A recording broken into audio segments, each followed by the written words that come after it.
इस वीडियो में समझिए बिंबिसार और बिंदुसार में अंतर।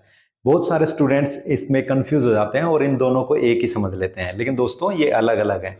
बिंबिसार जो थे वो 543 ईसा पूर्व हुए हैं। बिंदुसार जो थे वो 298 ईसा पूर्व हुए हैं। बिंबिसार जो थे वो हर्यंक वंश के थे। कौन से वंश के? हर्यंक वंश के। ठीक है। और बिंदुसार जो थे वो मौर्य साम्राज्य या मौर्य वंश के थे। बिंबिसार जो है, इनके पुत्र का नाम अजात शत्रु था। इनके वंश को पितृहंता वंश भी कहते हैं। पितृहंता वंश क्यों कहते हैं? क्योंकि इसमें क्या होता था, जो पुत्र होता था वो अपने पिता को मार के गद्दी पे बैठता था। ऐसे ही अजात शत्रु ने भी बिंबिसार को कैद किया, उनकी हत्या की थी। बिंदुसार के जो पुत्र थे वो सम्राट अशोक थे।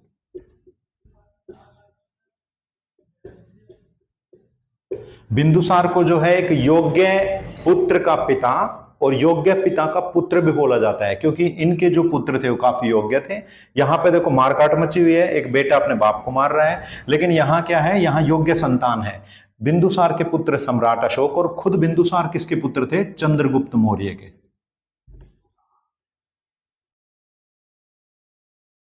और इनको राजनीति की समझ देने के लिए उस समय के प्रसिद्ध राजनीतिज्ञ चाणक्य मौजूद थे इनके दरबार में, इनके प्रधानमंत्री के तौर पे। चाणक्य को ही विष्णुगुप्त और कौटिल्य के नाम से भी जाना जाता है। ठीक है। इनकी प्रसिद्ध रचना अर्थशास्त्र है। ठीक है, वापस आते हैं इस पे। इसका जो बिंबिसार का जो शासन काल था वो लगभग 51 से 52 साल तक इन्होंने रूल किया था। बिंदुसार ने जो रूल किया वो लगभग 26 साल तक इन्होंने रूल किया था। और इस 51-52 साल के रूल को भी कुछ हद तक जिम्मेदार माना जाता है, क्योंकि बिंबिसार काफी बूढ़े हो गए थे और अजात शत्रु बहुत महत्वाकांक्षी था, और उसको लगता था कि पिता के जिंदा रहते उसी की उम्र निकल जाएगी, लेकिन जो बूढ़े पिता हैं वो सिंहासन नहीं छोड़ेंगे। इसीलिए भी अजात शत्रु ने इनकी हत्या की थी। और हम बता सकते हैं बिंदुसार का जो साम्राज्य था वो भारत में सुदूर पश्चिम तक, अफगानिस्तान से ईरान की सीमा को छूता था। इनका विशाल साम्राज्य था, बहुत विशाल साम्राज्य के ये शासक थे। ठीक है। जबकि बिंबिसार जो थे ये मगध के शासक थे।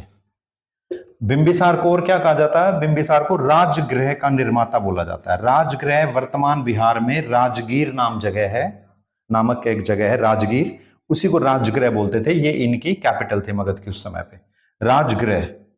ठीक है। वर्तमान में क्या है? राजगीर। उम्मीद करता हूं बाद आपको अंतर समझ में आया होगा। Thank you so much for watching this video.